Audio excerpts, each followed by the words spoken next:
Carbon उत्सर्जन को zero तक पहुंचाने के लिए, नेट जीरो के लक्ष्य को प्राप्त करने के लिए, नेट जीरो का लक्ष्य पर्यावरण अच्छा हो, व्यापक वन आच्छादन हो। बहुत सारी जगह जो प्रयास किए जा रहे हैं कि वहां पर उन निकायों के द्वारा बनाए गए सड़कों को या क्षेत्र पंचायत या जिला पंचायत के द्वारा बनाए गए सड़कों पर वे वृक्षारोपण के कार्यक्रम को आगे बढ़ा रहे हैं। किसान अपने खेत के मेड़ पर पेड़ लगा रहे हैं। हमने नारा भी दिया था, हर खेत पर मेड़, हर मेड़ पर पेड़। और परिणाम क्या है?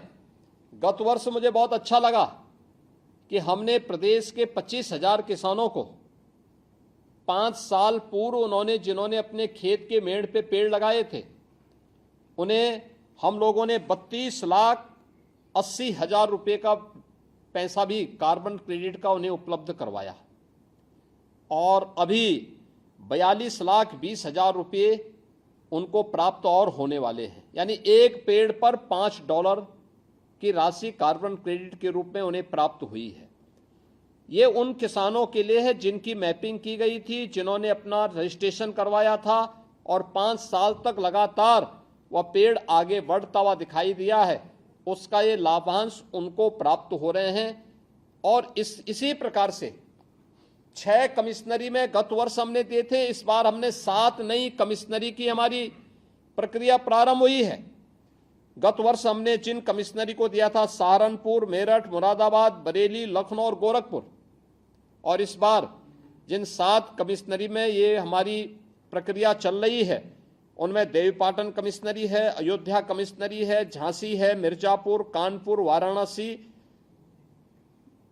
ये और अलीगढ़, ये 7 कमिश्नरी है जिन पर हम वर्तमान में जहां पर इस प्रक्रिया को आगे बढ़ाने की कार्रवाई कर रहे हैं, सर्वे का काम चल रहा है।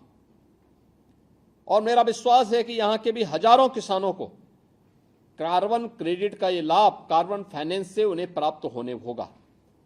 आप एक किसान के लिए पेड़ भी उसका है, लेकिन केवल एक पेड़ का हरा भरा होने से 5 साल पहले उसने जो लगाया था उसके बदले उसको $5 यानी लगभग 500 रुपये की अतिरिक्त राशि उसके खाते में उसको प्राप्त होती है। ये उसकी उपलब्धि है कि उसके कार्य को वैश्विक समुदाय भी स्वीकार कर रहा है। और इसीलिए हम लोगों ने तय किया है कि इस अभियान में हम लोग इस बार एक पेड़ मां के नाम अलग अलग क्षेत्रों में अलग अलग कार्यक्रम होंगे। राज्य सरकार ने भी तय किया व्यापक पैमाने पे, हमने हर जनपद को एक नदी के पुनरुद्धार का दायित्व दिया था। किसी एक नदी, याद रखना, नदी का महत्व तो वही है हमारे जीवन में जो महत्व हमारे शरीर में हमारी धमनियों का है। धमनियां हमारे शरीर में रक्त का संचार करके हमारे शरीर की जीवंतता को बनाए रखती है। ये धरती माता की जीवंतता को बनाए रखने के लिए नदियां उसी प्रकार का काम करती है। वही गति नदियों की है। अब याद करिए कि अगर नदियां बीमार होंगी, असमय मरेंगी, प्रदूषित होंगी, तो उसका खामियाजा केवल धरती माता नहीं भुगतेगी, बल्कि उसका सबसे ज्यादा खामियाजा मनुष्य भुगतेगा, जीव सृष्टि भुगतेगी, जंतु सृष्टि भुगतेगी। उस प्रकार की नौबत ना आने पाए, इसके लिए यह एक बड़ा अभियान, एक पेड़ मां के नाम, एक दिन में 37 करोड़ से अधिक पौधारोपण के लक्ष्य को हम प्राप्त करेंगे। और इसके लिए नदी पुनरुद्धार के कार्यक्रम को एक तो हम लोगों ने अपने हाथों में लिया है। सभी जनपदों में नदी, किसी न किसी नदी का पुनरुद्धार का काम कुछ न कुछ हुआ है। जहां नदियों का पुनरुद्धार का काम नहीं हो पाया है वहां चल रहा है, सर्वे चल रहा है, वहां अमृत सरोवर होंगे। आज़ादी के अमृत महोत्सव वर्ष में प्रधानमंत्री जी ने हर ग्राम पंचायत को, हर नगर निकाय को एक एक अमृत सरोवर के साथ जुड़ने का आह्वान किया था। हजारों की संख्या में अमृत सरोवर बनाए गए थे। बहुत सारी गांवों में मुझे देखने को मिलता है बहुत अच्छे अमृत सरोवर बने हुए हैं। जो खाली जगह है वहां पेड़ लगा दीजिए। अच्छी जगह, एक रमणीक जगह बनेगा, आपका आध्यात्मिक वातावरण से ओतप्रोत जगह बनेगी। हमारा प्रयास होना चाहिए कि हम उस प्रकार का आध्यात्मिक वातावरण अगर अपने ग्राम पंचायत में देते हैं, अपने नगर निकाय में देते हैं, तो एक लंबे समय तक लोगों की स्मृतियों में आपकी ये कार्य पद्धति वहाँ पर लोगों की स्मृतियों में बनी रहेगी।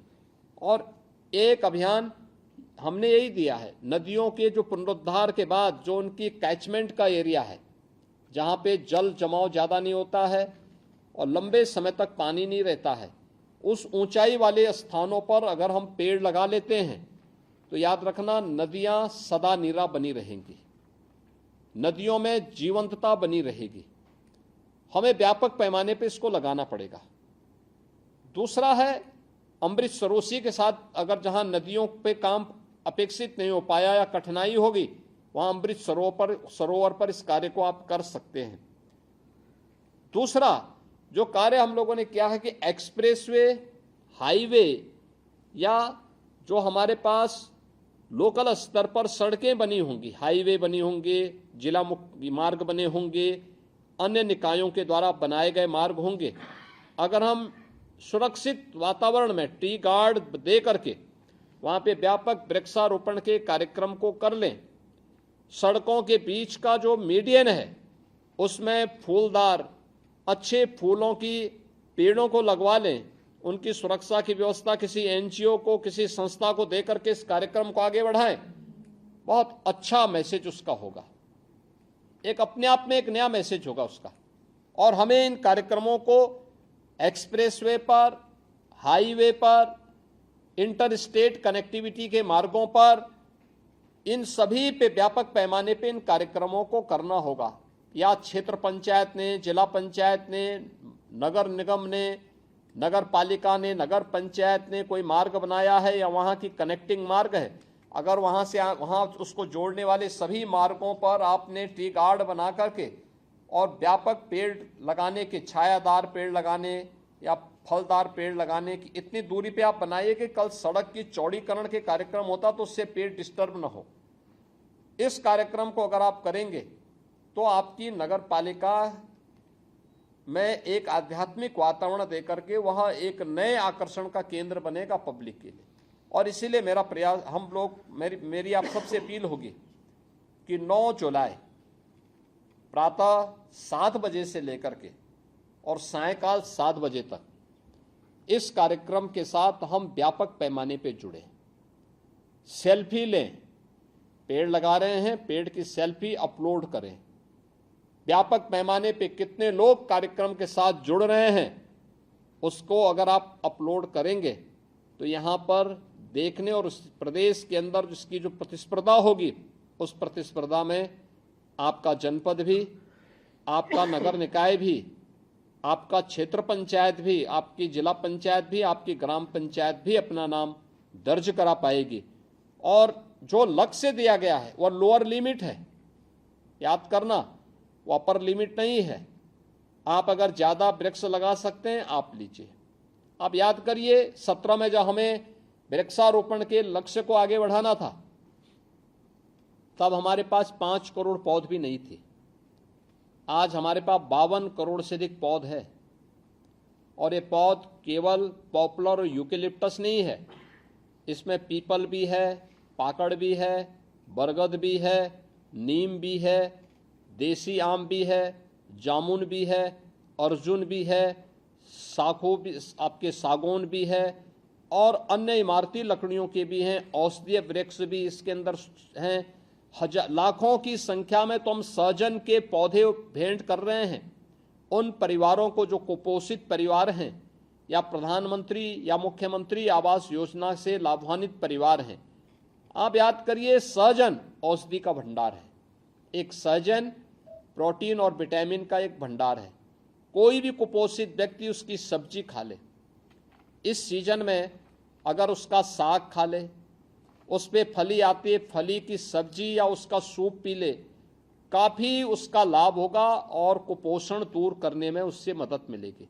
उन परिवारों को देकर के हम राष्ट्रीय पोषण अभियान को सफलता की नई ऊंचाई तक पहुंचा सकते हैं। तो सहजन के पौधे भी हम उपलब्ध करवा रहे हैं, आंवला भी दे रहे हैं, अमरूद भी दे रहे हैं, ये तमाम चीज़ें देने का काम किया जा रहा है। और अगर हम इस कार्य को सफलता की नई ऊंचाई तक पहुंचाते हैं तो एक अभियान देश के अंदर चर्चा का विषय बनेगा। और इसीलिए मेरी आप सभी जनप्रतिनिधियों से अपील होगी, जिसमें सभी माननीय जनप्रतिनिधि, जिला पंचायत अध्यक्षगण हैं, हमारे नगर निकाय के जो नगर निकायों के महापौर हैं, चेयरमैन हैं, नगर पालिकाओं के, क्षेत्र पंचायत के प्रमुख गण हैं, ग्राम पंचायतों के प्रधान गण हैं, क्षेत्र पंचायत समिति के सदस्य गण हैं, ग्राम पंचायतों के पंचायत के सदस्य गण हैं, जो कि लाखों की संख्या इनकी बनती है। इन सबसे मेरी अपील होगी कि वे सभी लोग एक पेड़ मां के नाम इस विराट वृक्षारोपण अभियान के साथ 9 जुलाई को प्रातः 7 बजे से लेकर के सायंकाल 7 बजे तक जुड़ करके इस अभियान को सफलता की नई ऊंचाई तक पहुंचाने में अपना योगदान दें और इस अभियान को सफलता के माध्यम से देश के अंदर चर्चा का विषय बनाएंगे। इस विश्वास के साथ आप सभी जुड़े हैं, आपको मैं इसके लिए हृदय से धन्यवाद देता हूं और विश्वास करता हूं कि 9 जुलाई को प्रातः 7 बजे से पहले कार्य हमारा होना चाहिए एक पेड़ मां के नाम लगा करके उसकी फोटो सेल्फी लेकर के अपलोड करने का कार्य अगर हम कर पाएंगे तो हम लोगों को भी अच्छा लगेगा और ये अभियान सफलता की नई ऊंचाई तक पहुंचेगा। मैं आप सबको जुड़ने के लिए हृदय से धन्यवाद देता हूं। बहुत बहुत धन्यवाद।